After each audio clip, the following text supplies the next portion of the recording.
What's up guys, my name is Lucas Wilson and today we are going to be talking about the workflow or the editing process and stitching together all the footage from the Insta360 Titan 11K. Last week I put out a video talking or reviewing that insane beast of a camera. If you haven't seen it, go check it out, but today we're going to be talking about how to manage the files, how that process works, and what you need to know in order to get your footage up and running as soon as possible. As I mentioned in my main review video, you're going to need at least a 10-port USB hub and 9 SD card readers, and of course you'll already have your 9 SD cards.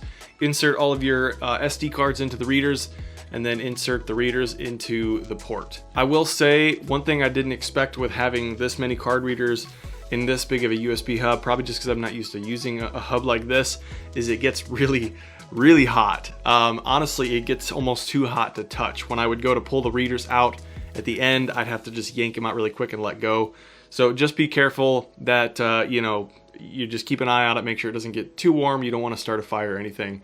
So take note of that. Once you have the card readers inserted into the hub, go ahead and open the Insta360 Stitcher app. All right, so once the Stitcher app opens up, you click Cam Files Manager, click Import, and select the root directory. And you'll go to your locations on your computer and select the first one, or really any of them. I don't know exactly how it works, but it recognizes once you select the location where the rest of the files are and pieces them all together. So you select the first one or any of them, click open. It'll take a minute to load, but once it opens up, you can click through your files and see every video clip that you took. And then underneath, if you open the tab, you can see all the subsequent lens directions, or files for each lens, I should say, and all the metadata that goes along with each one of those clips. But the nice thing is we don't have to touch any of that. We're gonna go over to the right side of the screen here, and we have this bar on the right that is our main point of attention for the export process. And most of it we don't really need to touch, but it is worth taking a look at to make sure everything is set how we want it. We got the stitching options, we got the sampling, we got the blender type. Most of this is set to auto or settings that are recommended. The encoding speed is set to fastest. If you have a powerful enough computer, I would recommend, doing highest quality, but it obviously will take the longest and probably have the biggest file. Encoding it in the fastest setting I don't think really drops the quality that much, but it is a smaller file for your computer to handle, which is nice. But again, if you want the highest codec for your video file to have the best depth and ultimately maybe resolution, then the highest encoding speed would be ideal. But we'll leave it for fastest for now. You can set your start point and end point. Resolution we're going to leave at 11K. Most of this we don't even need to touch. And down here we have our destination. We will select the Titan review, select open, and then hit stitch now. It's really that simple. You can see the percentage right here letting us know how much it's got to go and the time left on the processing. But it's that simple. This app makes it so easy to just take all of that footage, put it together, and it'll take care of creating one high resolution file. All right, it just finished exporting, and to give you an idea of the render time for the length of video, this video clip is about 22 seconds long and it took 5 or 6 minutes to render. So it is a very big file. It's processing a lot of footage, but that's not terrible. And honestly, the files aren't overly huge for what you get. So let's see, a 22-second clip was 1.4 gigabytes. Not terrible, but just be aware it will take up space, but it's gonna be normal when you're working with an 11K 360 camera. So let's take a look at it. You can see it's a pretty big file, and if you look at the left and right sides of the frame, you can see where it would match up.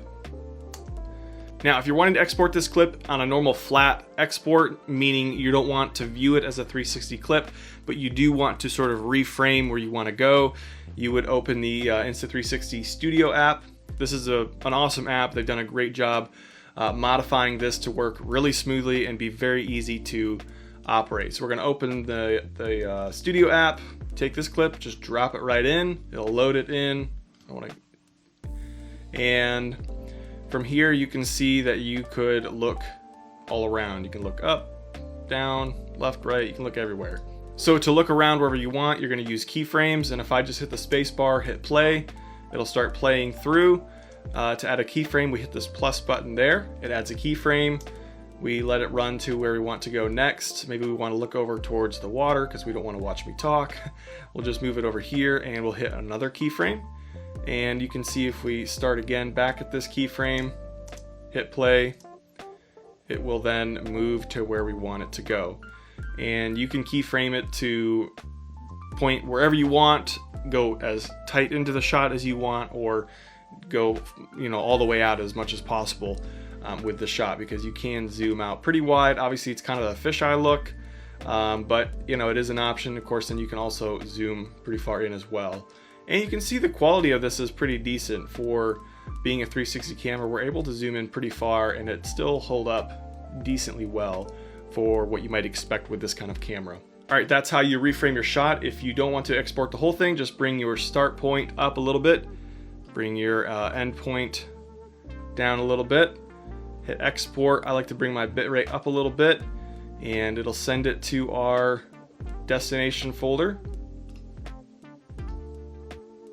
You can see the percentage down here on the left side, and it goes pretty quick exporting it with the studio. Once that's done, we can just open it and it plays it like a normal video file, and you can see it's reframed to however we chose to frame it.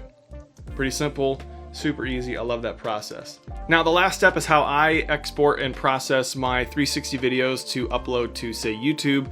Now I am a Final Cut Pro user, so I apologize if you are a Premiere user, but I think it's going to be a fairly straightforward either way. I know Premiere and Adobe both kind of function in the same way and have really added a lot of tools built into their programs to cater towards 360 video.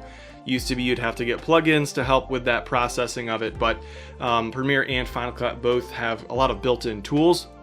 So I think it should function roughly the same way, but I'm going to show you how I do it in Final Cut Pro. So we open up Final Cut Pro, we go to open up a new project, and we're just going to say Titan Test. And this is where you want to make sure you select the 360 format for starting your project. I like the resolution to be as high as it can be for something like this. I'm going to go up to, I think, 8K. Do 24 frames a second and open. Just select that project. We're going to take this big flat file and we're just going to go ahead and drop it into Final Cut Pro. Alright, so it does take a minute to render, but it does recognize that it is a 360 clip. You can see if we adjust the pan settings, it will just keep going in circles, kind of infinitely, because it's obviously a 360 clip. We can adjust our tilt, and then we can adjust our roll, which is kind of our horizon a little bit. I like to bring it in here to match up my audio to the actual clip, and then I'll re-export it and then obviously have the good audio matched up. Technically, I think you could actually take the raw clip we just exported from the Stitcher app, this wide clip. You could take that and upload that directly to YouTube, and YouTube would recognize it as a 360 video. I'm pretty sure, I'm 99% sure on that, correct me if I'm wrong. But again, like I said, I like to bring it in and make any color corrections, adjust the footage just a little bit, maybe add my audio clip from my lav mic to it if there's any speaking, or you know, if I recorded any better ambient audio. And yeah, that's about it. It's really not that complicated. It took me some time to figure it out, and I just wanted to put everything in one spot for you guys to answer any questions you have. I did the review on the main camera, and then I wanted to make sure to follow up with all these, you know, the background details and all that sort of, you know, fun stuff that can be kind of annoying if you can't figure out how to do it. So hopefully this was helpful. I would appreciate a subscribe if you guys found some value in this. And yeah, I think that's it. I'll look forward to seeing you guys next week.